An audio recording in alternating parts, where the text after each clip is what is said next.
Bonjour, je m'appelle Sabrina Audic. Je suis coach praticienne et formatrice en bien-être et en développement personnel. Aujourd'hui, je te propose une séance d'hypnose sagesse complète d'environ 45 minutes autour des 4 éléments que j'ai composés pour vous aider à pénétrer dans toutes vos dimensions intérieures et à activer votre feu sacré. C'est une séance poétique, pleine d'images et de références. Une séance dans laquelle je te dévoile mon univers, je t'ouvre le cœur et te tends la main pour t'emmener en voyage. En août 2019, j'ai fait ce qu'on appelle une quête de vision en Espagne pour conquérir ma féminité sauvage. Quelle femme étais-je? Qu'est-ce être une femme? En forêt, seule, pendant 3 jours et 3 nuits, sans rien, sans livre, ni téléphone, ni même nourriture, je me suis sentie belle, pleine, vivante, riche et hyper connectée à la vie en moi. J'ai croisé un blaireau, entendu un aigle, dormi avec des araignées. Je me suis faite réveiller par le renard que j'avais tant attendu. La nature m'a révélée à moi-même et m'a appris que j'étais belle au naturel. Et depuis, beaucoup de choses ont changé. Alors, dans cette séance, je te propose de revenir à la terre-mère, de goûter au liquide amniotique de tes souvenirs, de retrouver Ulysse et les sirènes, de sonder le ciel et de monter sur les toits du monde pour y percer ses secrets. Il te faudra parfois laisser certaines graines se faire dévorer pour me retrouver sur la branche d'un arbre et regarder des hommes et des femmes prendre leur place, parfois maladroitement, et d'autres se créer des espaces de liberté où des vents perdent le nord ou bien sont complètement à l'ouest. Alors viens voyager avec moi, s'aérer l'esprit pour avoir les idées plus claires, plonger dans ses émotions et se couler dans un bain salvateur, s'enraciner profondément dans ses aspirations et planter les bonnes graines, et puis activer son feu intérieur pour aller toujours plus loin dans son propre chemin, un chemin unique qui te ressemble. Alors, pourquoi une séance autour de l'écologie intérieure et des 4 éléments? Eh bien, pour développer en toi la conscience de ton propre écosystème intérieur, pour que tu aies davantage envie d'en prendre soin. Car la santé de la terre et son bien-être, ainsi que ta santé et ton bien-être, sont les mêmes faces d'une même pièce. L'un ne peut aller sans l'autre. Alors je t'invite à t'installer confortablement. Je te propose de favoriser la posture semi-allongée et semi-assise en calant ta tête contre un oreiller. Si tu t'allonges, le risque est de t'endormir et de ne pas profiter pleinement de la séance.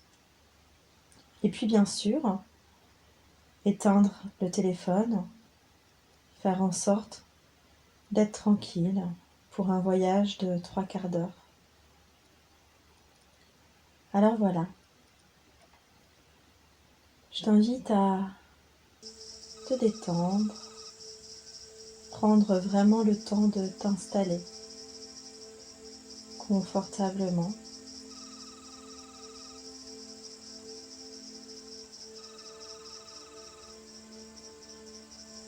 À trouver une position stable dans laquelle tu puisses t'installer. T'installer comme on s'installe en méditation. Je ne sais pas si tu as déjà médité, mais en fait, c'est qu'on laisse les sensations déjà présentes et qu'on ressent les autres émerger, agréables ou désagréables, qu'importe leur nature, car je t'invite à t'installer dedans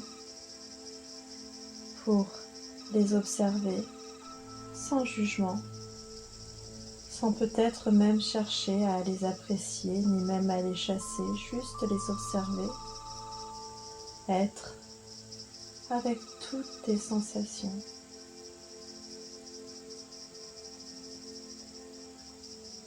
Alors, ces sensations agréables comme désagréables, telles des tensions ici et là, passagères comme toute chose, comme tout événement de la vie, passent. Et je te propose de les regarder passer, s'amplifier peut-être d'abord, puis disparaître, pour que tu deviennes calme, de plus en plus calme. C'est ce que les bouddhistes appellent l'observation de l'impermanence. Toute chose ne fait que passer sur notre corps comme sur la terre. Tout est cyclique. Observer, avoir conscience de cela, nous permet de répondre et non plus de réagir à la moindre petite bête qui nous titille. Et c'est ce que je te propose en cet instant, d'observer ton corps physique, mais aussi ton corps émotionnel.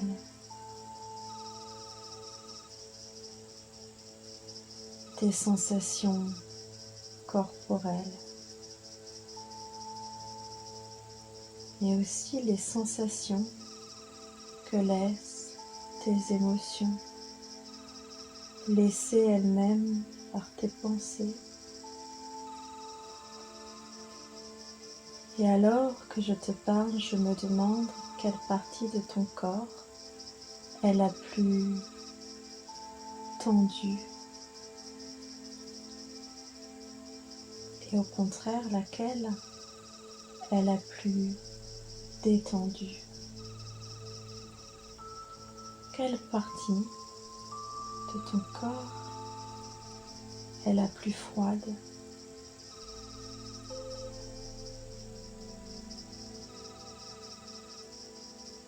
As-tu trouvé quelle partie de ton corps est la plus chaude?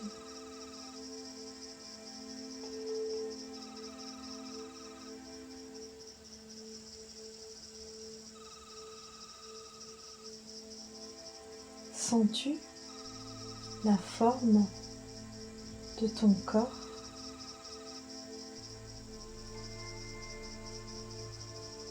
Son poids? Sa place ici?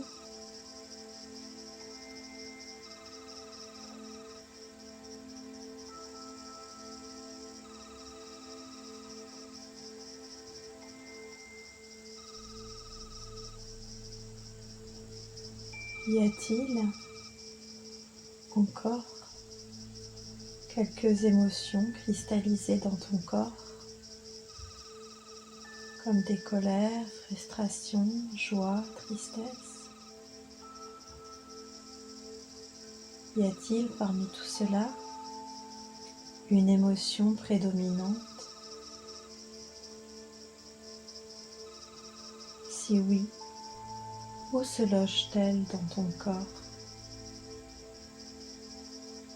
Dans la gorge?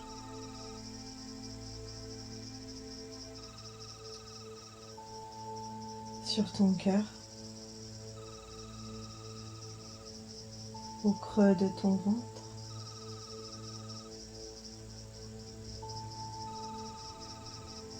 Pèse-t-elle sur les jambes? Comment se manifeste-t-elle? Est-ce de la chaleur, des picotements, de l'engourdissement?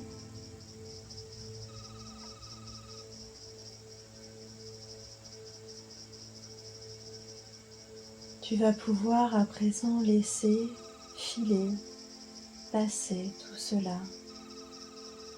Car quand les émotions et les sensations physiques sont reconnues, observées, elles sont beaucoup plus enclines à passer leur chemin, car cela est dans leur nature profonde. Venir pour informer, avertir, montrer, et puis s'en aller. Ce ne sont que des messagères qui viennent t'apprendre des choses sur toi, sur ta journée, ta relation à toi, aux autres, à la nature. Inutile de mentaliser. Cette observation suffit à ton inconscient pour prendre note et opérer la transformation de ces émotions en connaissance de toi-même. Plus tu seras en présence avec tes sensations, plus ton inconscient traitera les choses tranquillement.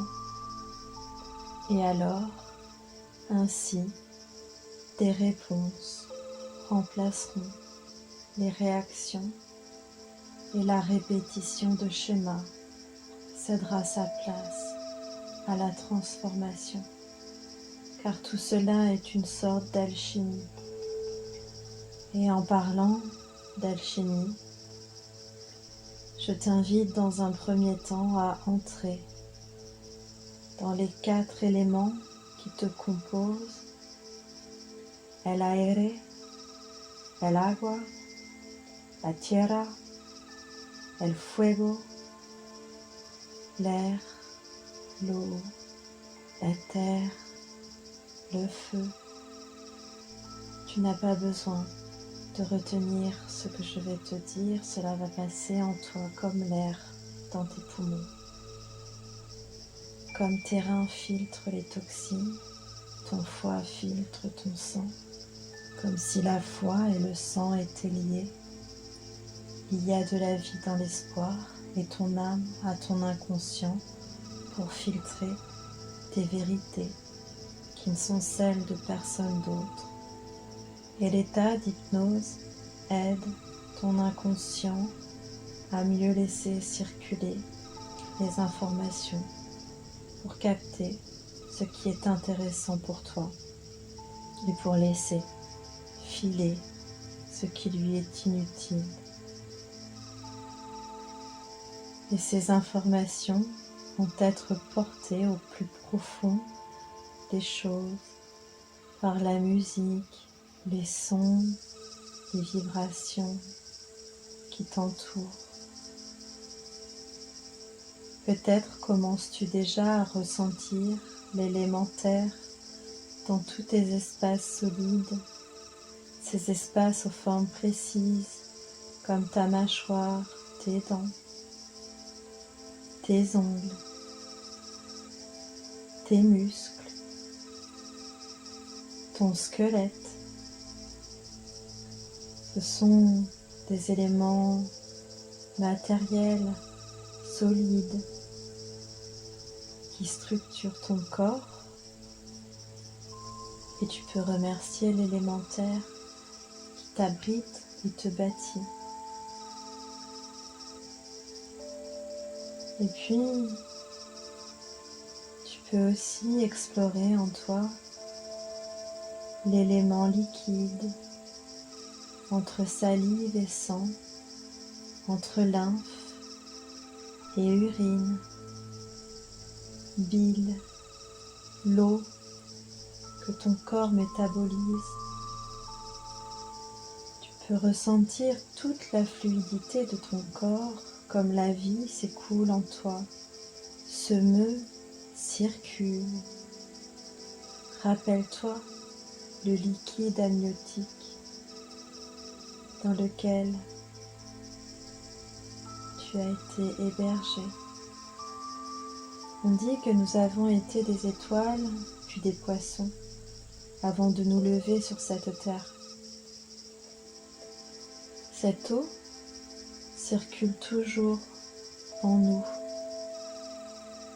Elle nous a arrosés, nous a donné la vie. Alors tu peux te laisser bercer au rythme de ta respiration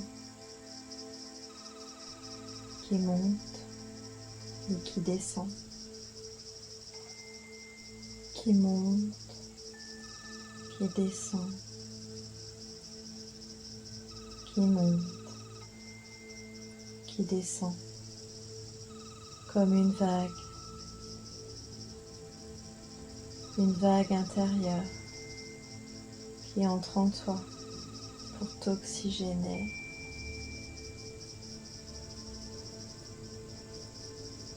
L'air qui entre, légèrement frais, qui aère l'esprit, clarifie les idées. L'air qui caresse ta peau, qui te traverse. L'air que tu traverses quand tu traverses la vie. L'air qui t'aide à entendre, à te faire entendre, qui amène avec lui ce que tu as à dire au monde. De quoi le charges-tu cet air ?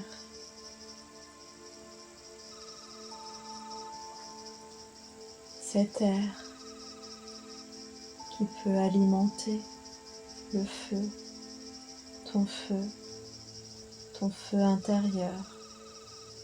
C'est ton foyer à toi, ce qui t'anime, te brûle, te passionne. Tu peux le sentir dans la température de ton corps, à l'intérieur de ton ventre. De quels aliments, croyances, espoirs et relations le nourris-tu ce feu ? Aujourd'hui, en cet instant, comment est-il ? Fort, trop fort ? Est-ce qu'il te consume ? Ou au contraire, est-il un peu éteint ? Peut-être est-ce alors l'opportunité d'un nouveau feu retrouvé, un feu sacré qui ne demande qu'à être animé. Aujourd'hui, c'est ce que je te propose. Je vais t'emmener visiter quelques-uns de tes lieux élémentaires pour y faire le ménage, pour t'y reposer, pour aller y chercher des clés afin de raviver ton feu sacré. Pour commencer,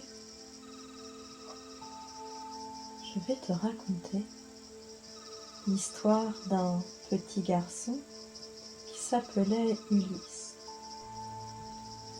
Ulysse, un jour, s'était égaré.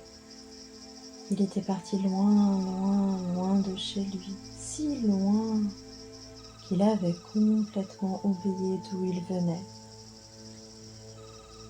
Il avait beaucoup marché, tant et si bien que le petit Ulysse, qui n'était plus si petit, était devenu un homme qui avait parcouru le monde, un monde excitant, un monde à apprivoiser, un monde à conquérir.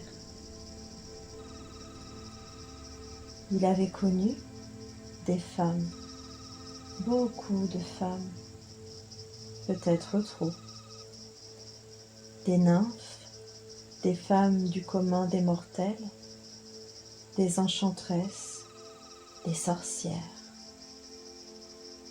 des amis.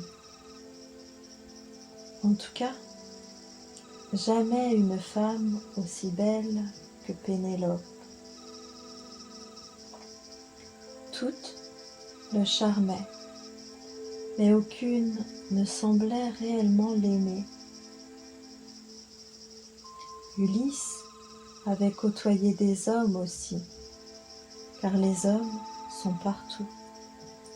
Il faut les voir qui prennent beaucoup de place sur les trottoirs, les hommes. Ulysse se rendait compte qu'ici, on vit dans un monde d'hommes où les hommes prennent beaucoup de place, car ils ont en réalité du mal à trouver leur juste place parmi tous ces hommes imposants. Un monde d'hommes où les femmes avaient du mal aussi à trouver leur place, car elles devaient trouver leur féminité dans des critères dictés par les hommes. Et puis, il y avait des femmes et des hommes pauvres, les poches vides, affamés, et des femmes et des hommes pauvres, d'une autre forme de pauvreté, les poches pleines à ras-bord, mais avides. Et plus Ulysse regardait ces hommes et ces femmes comme dans un miroir, plus il se sentait perdu. Qui était-il, lui? D'où venait-il? Où devait-il aller? Un jour, complètement abattu, Ulysse s'en alla, loin, loin, toujours plus loin, toujours plus égaré, et il se retrouva sur le bord du monde, et il s'y assit. Sous ses pieds qui se balançaient sur les rebords du monde, il n'y avait que le vide, un vide intersidéral. Il resta des heures qui devinrent des jours qui devinrent des semaines, à pleurer, à contempler cet abysse, son abysse. Sa femme l'avait sûrement oublié, et sa mère l'avait-elle attendu comme on attend le fils prodige? Il se sentait seul et désespéré. En réalité, avait-il jamais su quoi faire de sa vie? À force de se pencher sur sa peine, il tomba des bords du monde et s'y engouffra. Une longue chute dans laquelle il revit tous ses malheurs, toutes ses peines, toutes ses errances.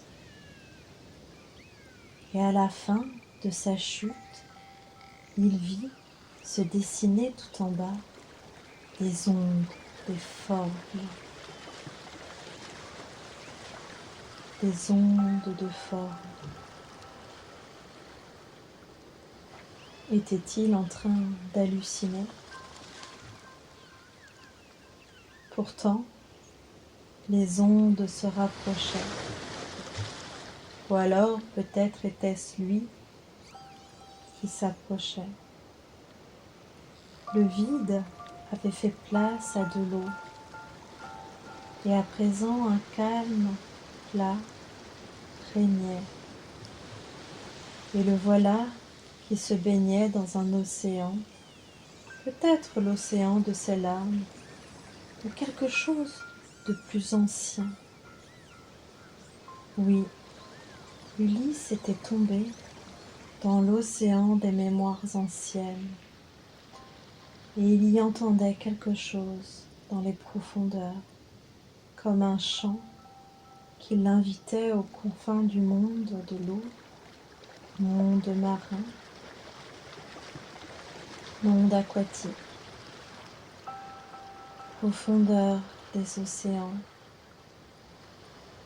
chant des baleines,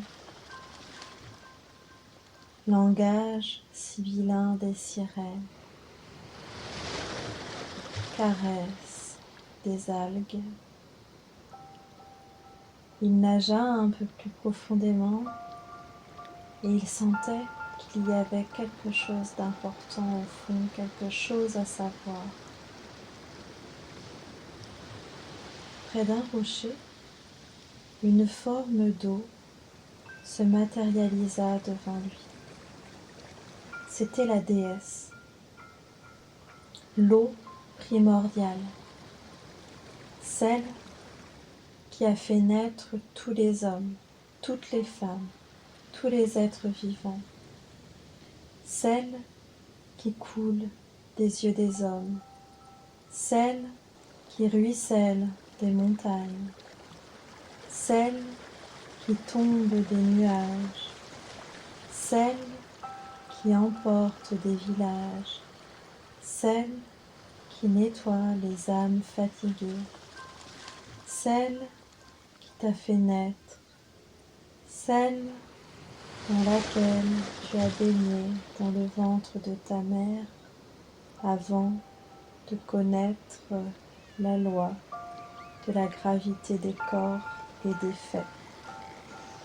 Sache juste que ce liquide, qu'il soit amniotique ou amnésique, nous rattache à quelque chose de plus grand, de plus vaste, un ventre plus grand, une filiation plus grande qui n'est qu'amour pur et dans lequel tout le monde a sa juste place.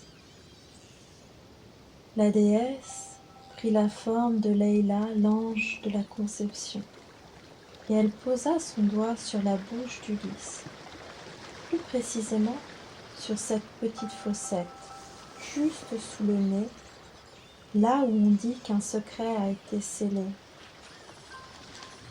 Oui, peut-être que tu connais cette histoire.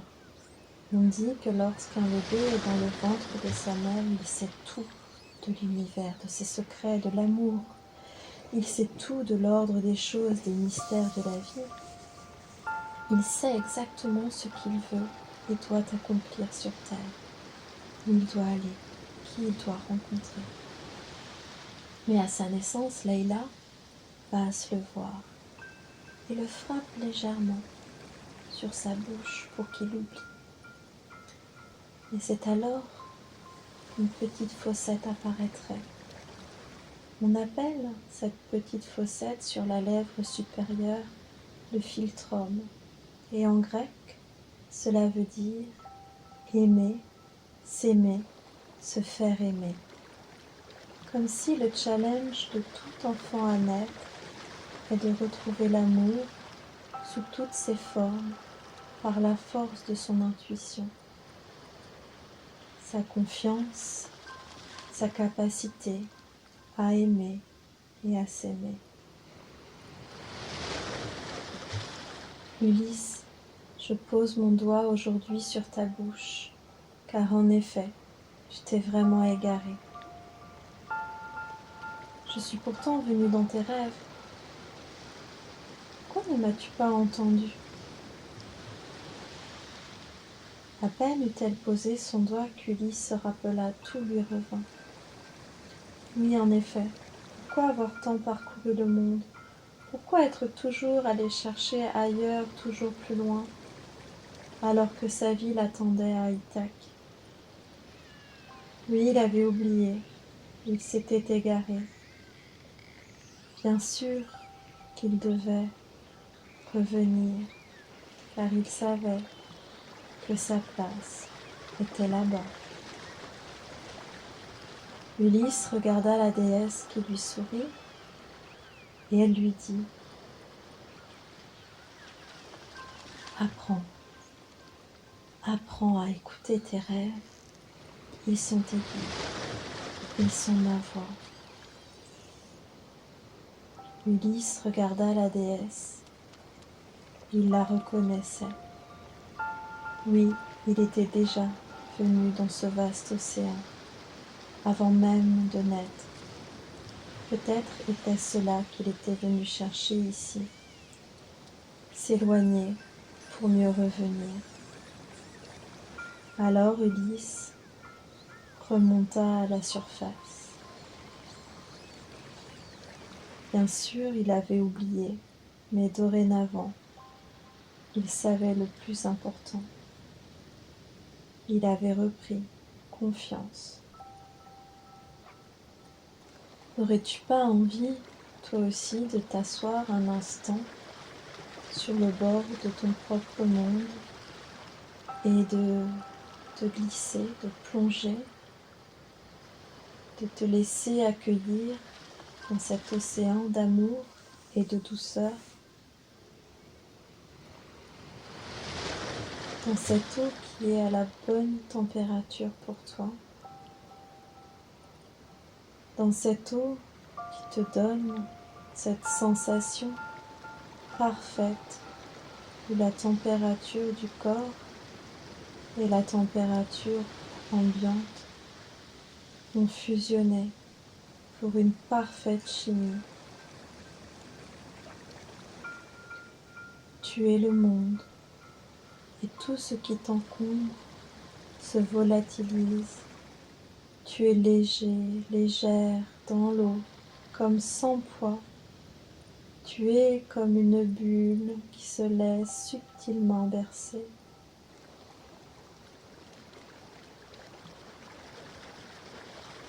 Je t'invite à retrouver la douceur du sacré en toi, cette chose sacrée qui s'est imprégnée dès lors que ton âme a décidé de s'incarner.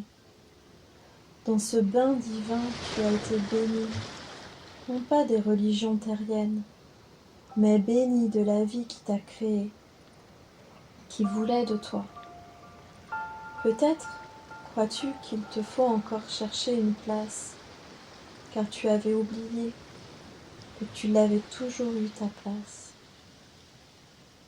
La vie t'a offert le monde pour que tu expérimentes, crées, apprennes, t'amuses. Mais ta place, je te l'assure, tu l'as toujours eue.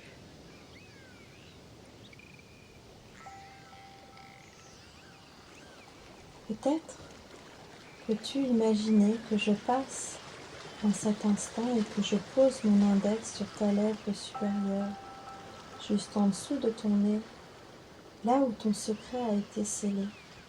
Et je t'invite à sentir mon doigt sur cette empreinte déjà tracée.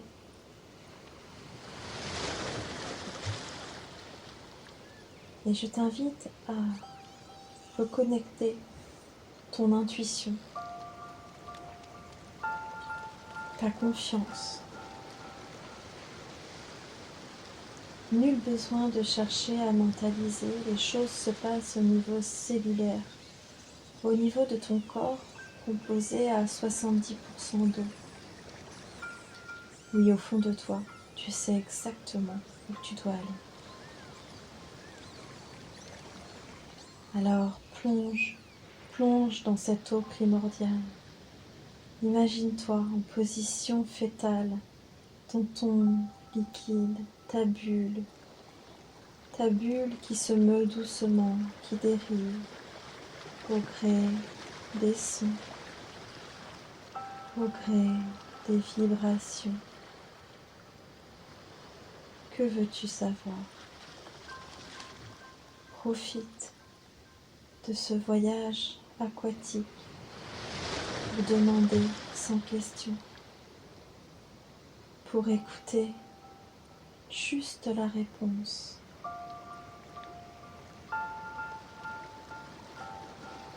Intuition, ressenti, les réponses innées viennent battre au cœur de ta bulle.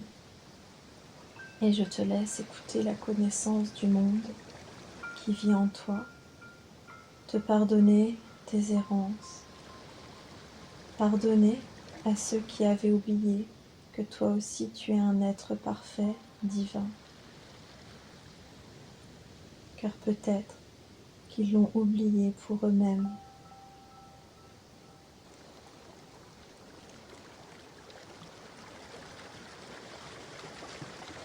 Je t'invite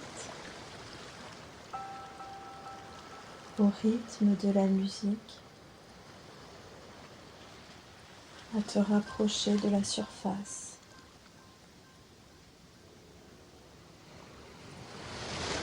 Tel un nouveau-né, nettoyé, les anciens schémas se sont dissous.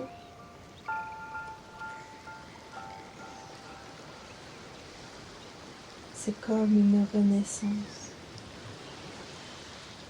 Tu vas pouvoir bâtir, construire. Peut-être t'enraciner encore davantage. Viens, approche. Je t'attends. Je t'attends quelque part là sur terre, dans une clairière, dans un bosquet, dans une forêt, un jardin. Je suis là où tu veux que je sois, du moment que tu me trouves dans un arbre. Je ne sais pas si tu me vois, je suis sur une branche. Je t'invite à me rejoindre, je te laisse grimper à ta façon.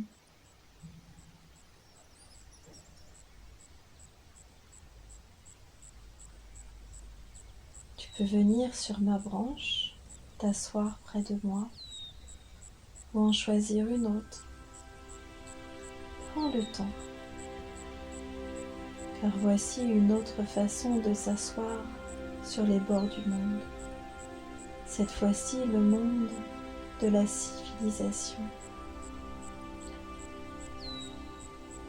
Les hommes de tout temps ont bâti pour le meilleur et pour le pire, façonnant la terre à leur image. Je t'invite à regarder en bas le monde qui palpite, la vie qui grouille, les voitures, les autoroutes, les maisons, les buildings, les écoles, les banques, les galeries d'art, les cathédrales, les commerces. Et nous sommes là, sur notre arbre, création vivante, naturelle, au plus proche de la vie, comme si nous étions l'une de ses feuilles ou l'un de ses fruits. Quel bel endroit pour te partager la métaphore des deux graines. C'est aussi l'histoire de l'arbre sur lequel nous venons de nous reposer. Connais-tu la métaphore des deux graines? Un jour, un jardinier déposa dans la terre 2 graines qu'on lui avait données. À peine plantée, l'une d'entre elles s'exclama : « J'ai peur, mais je veux grandir. Je veux plonger mes racines profondément dans la terre, lancer ma tige haut dans les airs. Je veux voir mes bourgeons s'ouvrir comme des drapeaux annonçant l'arrivée du printemps. Je veux sentir le soleil réchauffer mon visage et la rosée matinale caresser mes pétales. Et par la force des lois de la nature et de sa volonté, la graine grandit, ses racines se frayant un chemin sûr et profond dans la terre. Elle s'enracina si bien qu'elle s'éleva toujours plus haut même qu'elle ne l'eût espéré. Le jardinier venait chaque jour voir l'évolution de ses graines, et il fut surpris de voir la belle pousser de l'une et de ne jamais voir l'autre effleurer ne serait-ce que la surface de la terre. C'est que la deuxième graine, moins enthousiaste, à peine avait-elle été plantée qu'elle s'exclama : « J'ai peur. Si je plonge mes racines dans la terre que je ne connais pas, je ne sais pas ce qui m'attend dans cette obscurité. Ma tige est si fragile. Si j'essaie de percer la croûte de la terre pour m'élever dans les airs, elle risque de se briser. Et si, à peine entrouvert, un ver venait à manger mes bourgeons? Et si je montrais ma fleur, qui sait, un enfant pourrait la couper, voire pire, m'arracher de terre? Non, il vaut mieux attendre pour sortir qu'il n'y ait plus aucun danger. un moment plus propice. Et elle resta immobile, retenant sa croissance. Elle attendit, jusqu'à ce que des signes viennent lui faire changer d'avis. Mais aucun signe n'apparut, et puis un jour, un oiseau qui passait par là fouilla la terre en quête de nourriture. Il trouva la graine qui attendait je ne sais quoi, et la dévora d'une becquée. Alors oui, dans la terre, comme sur terre, on a parfois peur. Il fait sombre. On ne sait pas où s'enraciner et c'est parfois un peu angoissant. Mais quand on est focalisé sur ses peurs, comme la seconde graine, on se croit seul. On oublie qu'autour de nous, d'autres graines vivent la même chose. Elles germent, sortent, poussent la terre, rejoignent le réseau des racines du vivant, bien au-delà de leurs peurs. Elles avancent et ce mouvement collectif unique les porte. Tout est interconnecté. Et vous aurez compris que nous sommes l'arbre. Nous sommes sur l'arbre que la première graine a donné. Une graine téméraire, enthousiaste, qui bien sûr avait des peurs, des doutes et des incompréhensions, mais qui s'est laissée porter par l'énergie de la vie, qui savait que la seule chose qu'il y avait à faire pour bien vivre, c'est de vivre. Qui savait que nous sommes tous arbres, animaux, humains, tous pris dans le courant de la vie. Si on résiste, la vie nous pousse et on se sent alors bousculé. Alors que si on l'accompagne en confiance, on se sent porté, on se sent élevé. Cette graine qui a aussi compris que s'enraciner, c'est différent que de s'enterrer. Bâtir, c'est différent de s'enliser. Édifier, c'est différent aussi que de se figer dans le temps. Il est important de s'enraciner et de garder comme l'arbre, les pieds dans la terre et la tête dans les étoiles. Tu sais, quand tu ne sais plus quelle décision prendre, quand tu ne sais plus sur quoi bâtir ta vie, je t'invite à lâcher prise, à aller marcher pieds nus dans la terre, souvent, le plus souvent possible. On l'a souvent oublié, mais l'être humain est un arbre qui marche, un arbre qui puise ses forces dans la terre. Il s'y vide et s'y recharge par le biais de ses 200 000 connexions sensibles, logées sur sa plante de pied. Alors je t'invite à entrer dans la musique de la terre, à lui laisser tout ce qui te dessert, elle le recyclera et tu pourras y puiser toute ta force.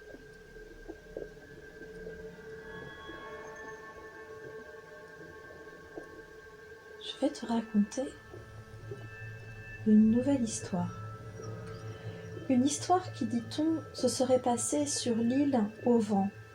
Cette île devait, dit-on, son nom au fait qu'elle était bercée par toutes sortes de vents.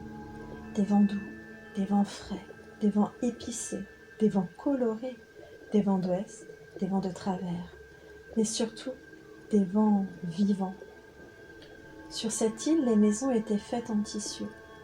Tu dois peut-être trouver ça paradoxal, car dans les pays sujets au vent, on a tendance à poser des paravents, des paratonnerres, des coupes-prises, des constructions solides, un petit peu comme dans l'histoire des 3 petits cochons. On nous a fait croire que, pour se protéger, il fallait ériger avec des pierres. Sur cette île, les gens ne possédaient pas grand-chose. C'est peut-être pour cela qu'il n'y avait pas grand-chose à protéger.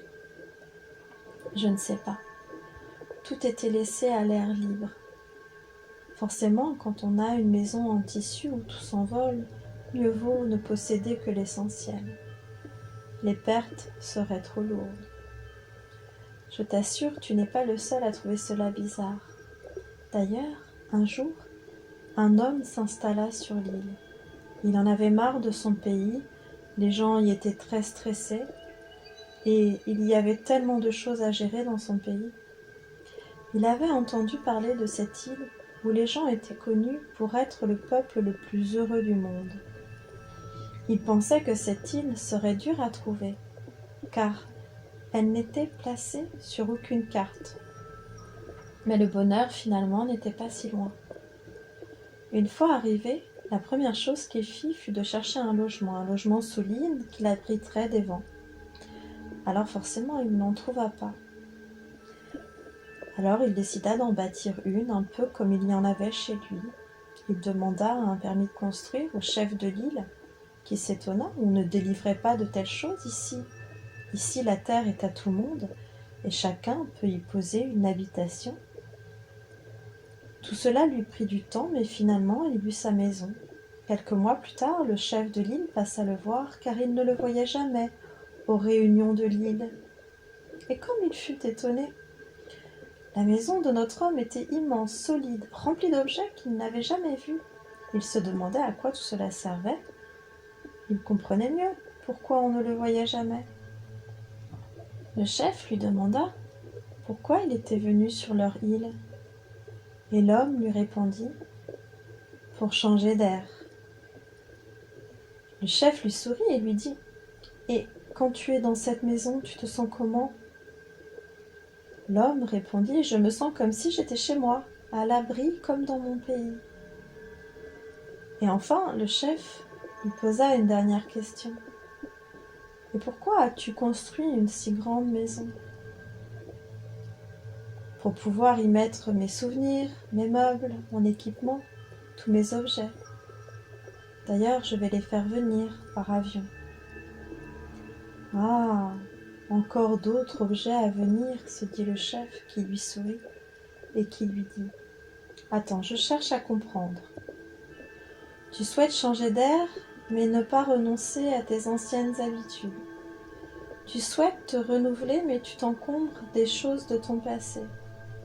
Et tes objets te payent-ils un loyer? Sais-tu pourquoi ici les maisons sont en tissu? Pour laisser l'air circuler. Nous avons déjà bâti des maisons comme la tienne, mais ici, quand l'air se comprime, il fait tout exploser. Les vents sont agités, ils ne savent plus par où circuler, ils se sentent oppressés, ils perdent leur direction. Le vent du nord passe complètement à l'ouest et le vent du sud en perd le nord. C'est la pagaille, tout est sans dessus-dessous. Et on passe beaucoup de temps à chercher, ranger, plutôt qu'à créer, se rencontrer et échanger. C'est pourquoi ici, les œuvres sont éphémères, car ici le temps ne fait que passer.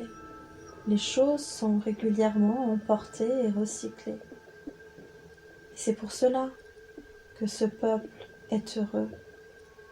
Et n'est-ce pas ce que tu es venu chercher ici? Ici, les gens ne se fichent pas dans l'énergie des choses passées. Toujours, ils ont et créent des espaces de liberté. D'ailleurs, tu sais, je crois que les vents sont malins ici, car ils n'emportent jamais tout. Ils laissent toujours quelques petits objets, ceux qui, quand on les regarde, donnent de la joie et une impression de beauté. L'homme écouta le chef, un sage comme on dit. En effet, le paradoxe n'était pas cette île, mais bien lui-même, et il le sentait à présent. Il était bourré de paradoxes. Quelques semaines plus tard, notre homme alla voir le chef, et il lui demanda comment changer. Le sage lui dit de monter sur la plus haute montagne de l'île, là où tous les vents se rassemblaient, quand il ne soufflait pas. C'est là qu'on pouvait aller trouver des réponses, quand notre tête était encombrée.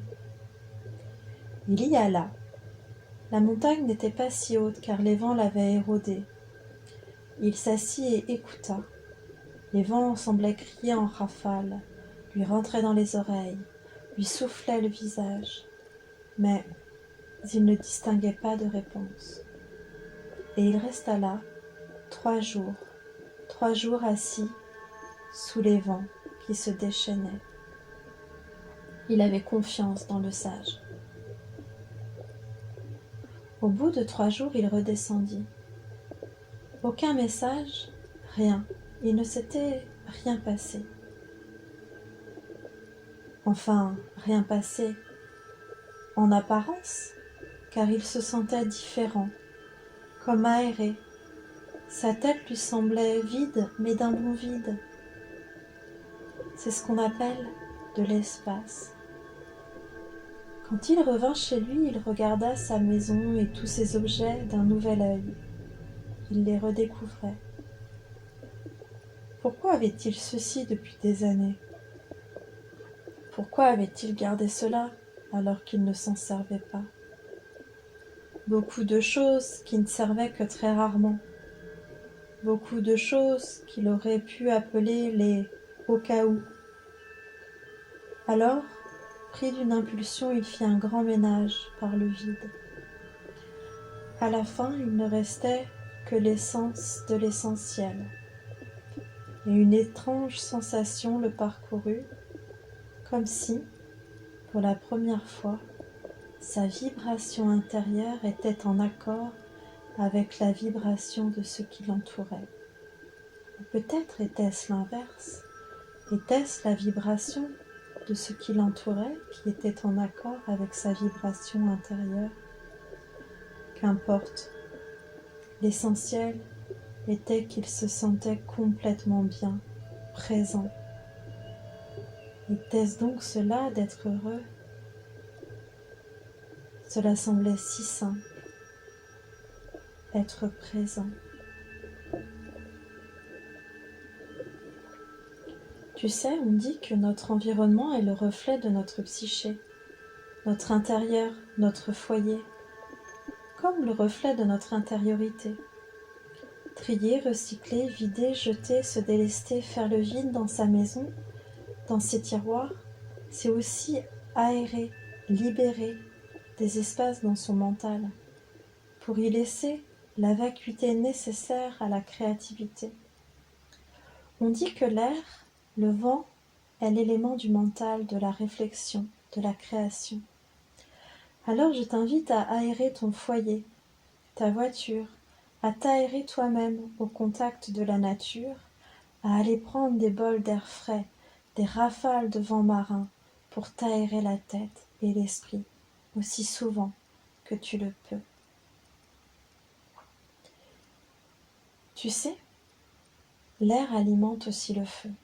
Et le feu, c'est notre énergie, nos passions, notre force vitale, ce qui nous anime. Les Japonais disent que notre foyer se trouve dans notre ventre. Ne dit-on pas en avoir dans le ventre pour parler de quelqu'un de courageux?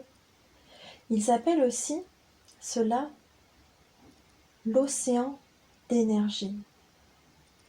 Et vous savez comment on reconnaît quelqu'un qui a un océan d'énergie bien développé, un feu bien alimenté? On le reconnaît parce que c'est quelqu'un de bien ancré sur terre. Alors imagine à présent, ou peut-être même plus, ressens un souffle d'air légèrement frais, agréable, se répandre du sommet de ta tête, qui vient pour t'aérer l'esprit, comme si cet air passait dans toutes tes cellules, toutes les cellules de ton cerveau, comme si tes idées se clarifiaient, ta tête devenait tranquille, tu te sens désencombré et une lucidité nouvelle se met en place en toi. Et tu sais au fond de toi ce qui est bon pour la suite. Ce souffle d'air à présent te traverse la gorge et descend le long de ta colonne vertébrale. Il remplit tes poumons. Tu peux inspirer et le sentir qui pénètre ta cage thoracique, qui pénètre entre chaque côte. Et cet air qui va descendre jusque dans ton ventre, dans ton hara, ton centre, ton océan d'énergie, pour souffler doucement sur ton feu sacré. Ressens cet air qui attise ton feu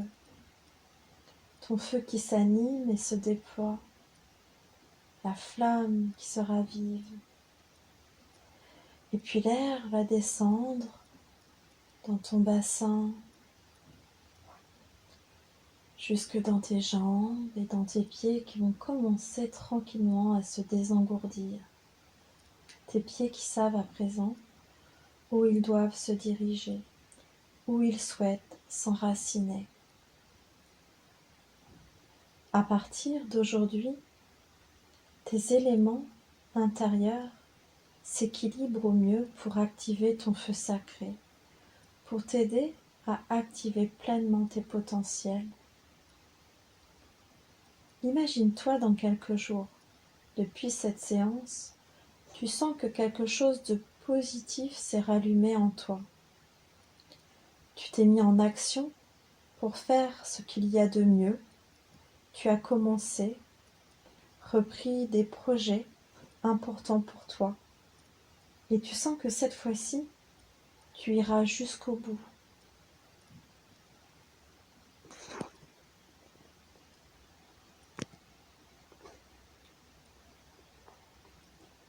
Tranquillement, je vais t'inviter à revenir ici et maintenant. Tu vas pouvoir prendre le temps qui t'est nécessaire pour bouger tranquillement, peut-être la tête, respirer, inspirer, commencer à te dégourdir les bras, bouger les épaules, les mains, commencer à bouger les jambes, peut-être secouer un peu les pieds, t'étirer profondément. Voilà, la séance est terminée. J'espère que tu as passé un bon moment en ma compagnie. Si cette hypnose t'a plu, je t'invite à t'abonner à ma chaîne YouTube et surtout à liker la vidéo pour me montrer ton soutien et m'encourager à te proposer d'autres contenus gratuits.